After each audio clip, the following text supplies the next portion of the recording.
Ես դիմել եմ սահմանված կարգով, որպես քաղաքացիական պայմանագրի կուսակցության անդամ, որպեսզի ընդգրկվեմ, ինձ հնարավորություն ընձեռվի ընդգրկվել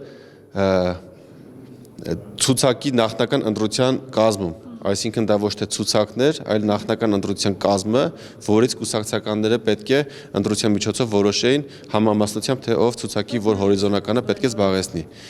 Ինձ որևէ հիմնավորում չներկայացնելով քաղաքացիական պայմանագրի կուսակցությունը մերժել է, ես սահմանված կարգով բողոքարկել եմ վարչության որոշումը, ինձ հրավիրել են վարչության նիստի եւ որևէ ինձ համար ընդունելի պատճառաբանություն կամ ընդհանրապես պատճառաբանություն, որը ես համարում եմ օբյեկտիվ, չի ներկայացվել եւ իմ դիմումը մերժվել է եւ ես առաջիկայում չեմ կարող իրացնել իմ իրավունքը որպես կուսակցական եւ լինել ցուցակում, որպեսզի մեր կուսակցականները որոշեն, ես լինեմ ազգային ժողովում, թե ոչ։ Մենք որդեգրել ենք կուսակցությունը որդեգրել է քաղաքականություն, որ պետք է լինի թափանցիկություն, հավասարություն եւ պետք է լինի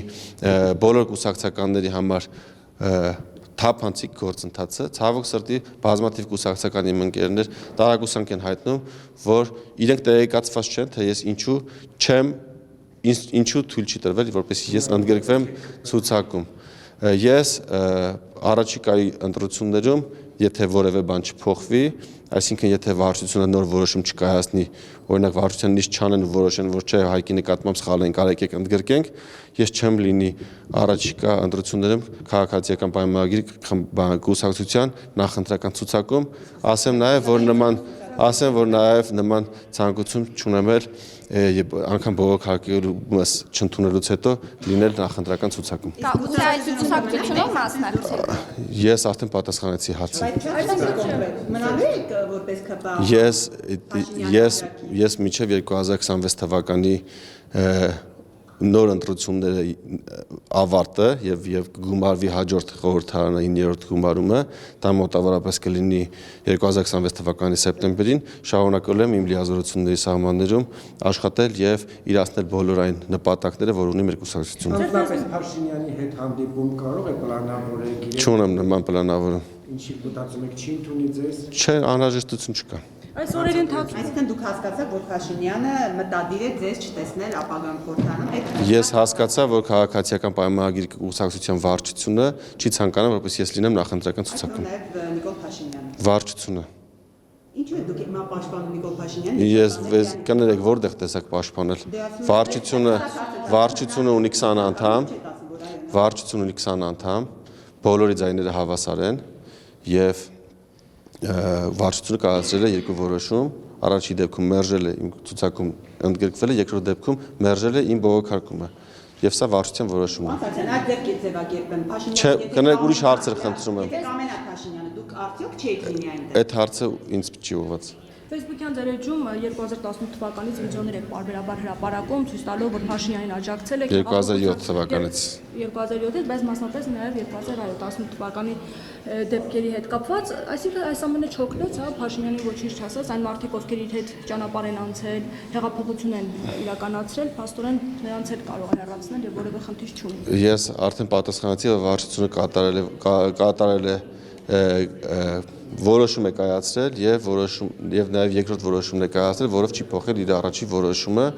թե ով ինչով է առաջնորդվել, կարող եք այդ հարցը ուղղել վարչության անդամներին։ Որովհետեւ հիմնականում ասում են, որ ձեր շուրջ ստեղծված այս աղմուկը պայմանավորված է այն մարդկանց հետ, ովքեր որ քրեական ենթամշակույթին են պատկանում եւ դուք նրանց հետ ջերմ հարաբերություններ ունեք։ Խնդրեմ, որ նման բան է ասում, որևէ հիմնավորում ներկայացնի, դա անհեթեթություն է, ես որևէ քրեական ենթամշակույթի հետ երբևէ կապ չեմ ունեցել եւ հիմա էլ չունեմ, ես չունեմ նման ընկերներ, ես որևէ ընկեր չունեմ, ով հանդիսանում է քրեական ենթամշակույթի բարձրագույն կարգավիճակ ունեցող անձ, այսինքն քրեական հեղինակություն կամ օրենքով գող, չկա նման բան, ասեմ ավելին, ես միակ պատգամավորն եմ, ով ազգային ժողովը մշտապես բարձրացրել է քրեական ենթամշակույթ կերող անձանց քրեական պատասխանատվության ենթարկելու հարցը եւ որևէ առումով աշխատանքը առաջ չի գնացել, այսինքն տրամաբանական եք համարում, որ միակ պատգամավորը, ով ելույթներով ներքին գործերի նախարարին հարց տալով, բարձրացնելով քրեական ենթամշակույթ կերող անձանց հարցը, իրեն մեղադրում են, ասում են այս падգամավորը կապ ունի քրեական ենթամշակույթի հետ։ Այսինքն միակ անձն է,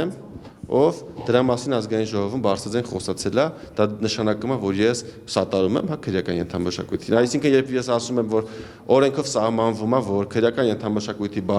բարձրագույն կարգավիճակ ունենալը, տալը, ստանալը, պահպանելը նախատեսում է քրեական պատասխանատվություն, պատիժ, մինչև 6 տարի ժամկետով ազատազրկում, ինչու՞ չի օրենքով սահմանված